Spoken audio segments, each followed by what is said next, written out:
Great, it's a real pleasure to be here and a pleasure to welcome you to my new home as well. Hope you're enjoying it.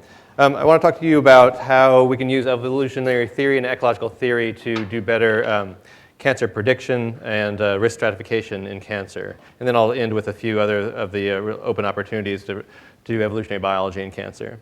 So the important part to get, if you haven't seen this before, is that evolution is the theory of cancer, and that's because cancers evolve at the cellular level. They meet all the necessary and sufficient criteria for natural selection. There's variation in the population of cells due to somatic mutations and also epigenetic changes.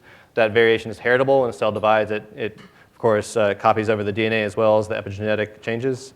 And that variation affects reproduction and survival of the cells. And you see this in phenotypes in cancer like the inactivation of apoptosis, giving a survival advantage to that clone. In fact, if you look at the phenotypes of cancer, which are generally called the hallmarks of cancer, all of the hallmarks of cancer are phenotypes that are selectively advantageous for clones that acquire them. Unfortunately, while there's some consistency at the phenotype level, when you go down to the genotype level, there are many different genotypes that we found that produce the same phenotype. So when you actually do the sequencing or the molecular biology, you run into a real mess of problems. And that's because, of course, this is a stochastic process, the accumulation and natural selection on those mutations. So a lot of the biomarker work in cancer, which is usually designed to either predict who's going to go on to get cancer that has a precancer condition or who's going to die of their cancer if they already have full-blown cancer. A lot of that biomarker work is based on detecting the presence or absence of mutations or levels of RNA or protein of particular loci or panels of loci. And this has been very difficult to do because for a number of reasons, and it all derives from the evolutionary process. So a tumor is a patchwork of clones, is really a mosaic. So when you take a biopsy from that, you may not actually be sampling the relevant clonal population that's going to dominate the future of that tumor. Also, because it's a stochastic mutational process, the critical mutations that are going to dominate the future of the tumor may not have happened yet, and so it may be impossible to actually pick up those clones. And so it's theoretically and formally impossible to do perfect prediction in cancer. Of course, you get these historical accidents that will send the evolution of the tumor down one path or another, and this means that often a set of biomarkers that you have will only characterize a small proportion of the tumors of that cancer type. So these have all been plaguing the cancer field, and it's been very difficult to develop biomarkers. And we argue that that's in part because they're looking at the wrong scale. So rather than looking at the molecular biology of what's happening inside a cell, we need to be moving up a scale to looking at populations of cells and measuring that evolutionary process. Or another way of saying this is past biomarkers have been based on the products of this stochastic evolutionary process, and we can do better potentially by measuring the dynamics of that process, the process itself. And so we go to evolutionary theory and look at the parameters that affect the rate of evolution, and our prediction is that faster evolving tumors will be more likely to progress to malignancy and also more likely to develop resistance under different exposures. So we're looking at trying to measure the parameters of evolution: mutation rate, population size, generation time, and the fitness differential of any particular mutation, which in cancer is really described as the clonal expansion rate. Now, when we talk about population size and generation time, it's important to understand that there's evidence that not all cells in a tumor are self-renewing, can actually propagate the tumor through time. And this is sometimes called the stem cell hypothesis of cancer. What we really want to be measuring is the population size of the self-renewing cell population and the generation time of that population. And that's difficult because it's not always clear how to identify that population. Once we can measure these parameters, then we can start asking about how can we modify them to do cancer prevention or to slow resistance. And this graph on the right here is from our work where we used some of Alan's work which developed into the package called BEAST with Andrew Rambeau and Alexei Drummond to actually measure mutation rates with multiple sampling over time. So in this case, we're looking at Barrett's esophagus, and these patients have either gone on or off NSAIDs. That's like anti-inflammatory drugs like aspirin. And what we found was the mutation rate off NSAIDs was often a whole order of magnitude higher than when they went on NSAIDs. So not only can you measure these parameters in vivo in humans, but you can also modify them with exposures. Another important point is that not only are these parameters of evolution, potentially universal biomarkers that should apply to any kind of cancer, but also measuring the selective pressures, because if you understand what pressures on the tumor, you might not know exactly which mutations are going to arise to respond to those pressures, but you can have a pretty good predictive value that they will evolve to respond to the pressures. So Athena Actipis and I have looked at applying dispersal theory to understand under which conditions tumors will evolve, metastases and invasion. And also there's a lot of work to be done in measuring the limiting resources in tumors and what exactly they're responding to, and that's almost all open questions. So when I think about cancer, I use this kind of figure that's really derives from Crow and Kimura in the 70s, looking at how clones expand or contract over time, whether they're neutral with a sort of random expansion and contraction, or whether they're being driven by selection through a selective sweep. This is the kind of cartoon that I think is helpful, particularly for cancer biologists to think about, because most of cancer biology is based on this kind of sampling: a single time point, a single biopsy, grind it up, and pretend that it has one genotype and one phenotype. And so when you do this, and this is really the history of the last 30 years of cancer biology, it's impossible to measure the evolutionary process. You can't measure evolution without measuring the heterogeneity in the population and how it changes over time. So that brings up one of the big opportunities clinically for us, which is studying Barrett's esophagus. Barrett's esophagus is a pre-malignant condition in the esophagus. It's associated with reflux, and it predisposes people to the development of esophageal adenocarcinoma, which is one of these deadly solid tumors, and you only have about a less than 15% survival rate over 5 years. Now, with the pre-malignant condition actually is relatively safe. Only less than 1% per year will progress on to esophageal cancer. However, the only definitive treatment for this is to cut out that part of the esophagus, which is a very dangerous surgery. The high-volume hospitals with the real expert surgeons only kill 8% of their patients when they do that, right? Most of these surgeries are actually not done in the high-volume hospitals. They're done in the low-volume hospitals, and it can be as bad as 23% mortality rate from that. So you put these numbers together,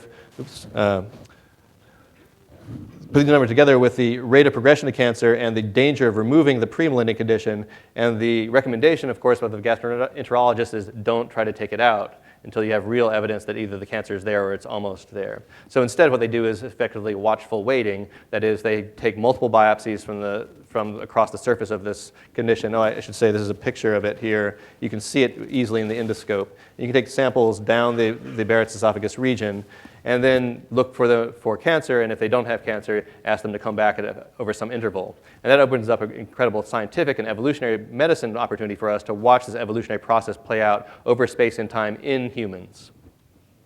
So we've been doing most of our best work in this kind of tissue banks. So this is what it looks like then on this cartoon: samples over space and time.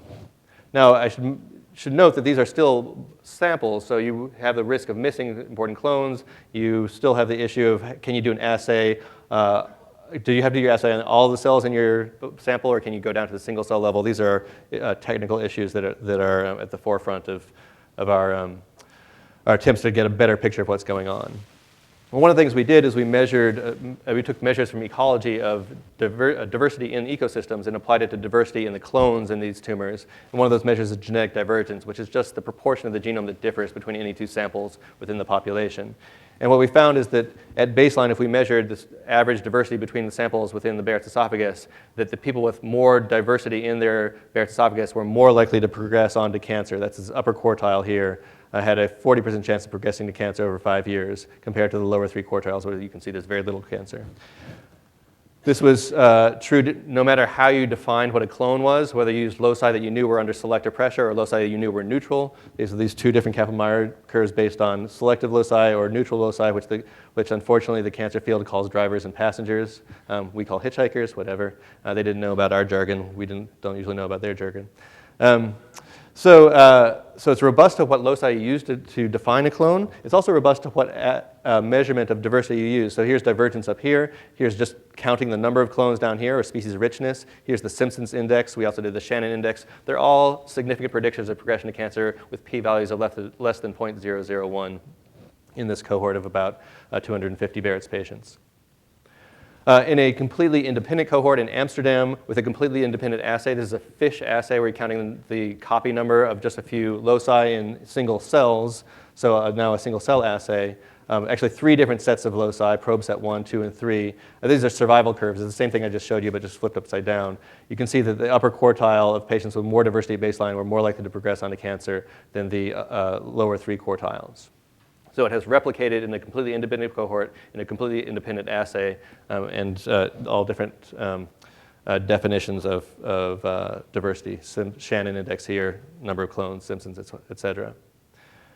Now we've been interested in generalizing this, so I'm arguing that measuring evolution should be universal biomarkers applicable to any cancer, not just Barrett's esophagus.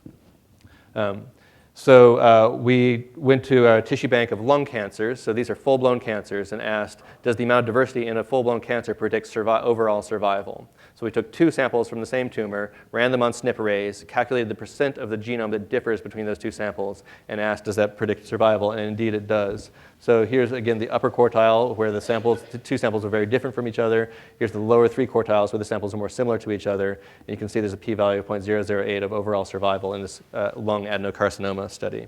Now we are generalizing this now to breast ductal carcinoma in situ. And I should mention that the multivariate Cox model here, the most significant predictor was this genetic divergence. Staging, which is usually the most important predictor for survival in cancer, was less significant, although there's an important caveat to that, which is we don't usually resect tumors in stage 4 when people have metastatic lung cancer. So there's a strong bias towards early stage here, and we don't have as much variance in our stage variable as we do in some of the other variables. So we're arguing, we have the best evidence so far that genetic diversity is going to be a robust and universal biomarker. It predicts progression in Barrett's esophagus. It predicts overall survival in early stage lung cancers. It actually doesn't require you to segment the data. So one thing we do with SNP arrays in somatic lesions like tumors is we identify regions of the genome that have deletion or amplification. And there are different algorithms for doing that, and they're more or less reliable. It turns out you don't actually have to do that. You can just look at on a per SNP basis, calculate divergence, and it's still a significant predictor. So you avoid the issues of those different algorithms. It can be tested on any cancer where you have at least 2 spatially separated samples. And one important thing for the cancer literature is measuring the diversity in the population doesn't require you to understand the particular genes that are driving your cancer, and that's generally an open question. So you can just measure the neutral loci or the driver genes as you will. Another important point about genetic diversity is it integrates both the extrinsic sources of variation like smoking, exposures, et cetera, as well as the intrinsic sources of variation like loss of p53 that destabilizes the genome and brings it all together. So there's some important caveats to some of the results I've shown you. The lung cancer cohort was only 60 patients, so it'll have to be replicated in an independent cohort before we'll believe it. And we don't know yet how far apart the samples have to be in any given cancer, and that really depends on the phylogeography of your tumor. What is the dynamics of how clones expand or whether cells are migrating? And those are all open questions.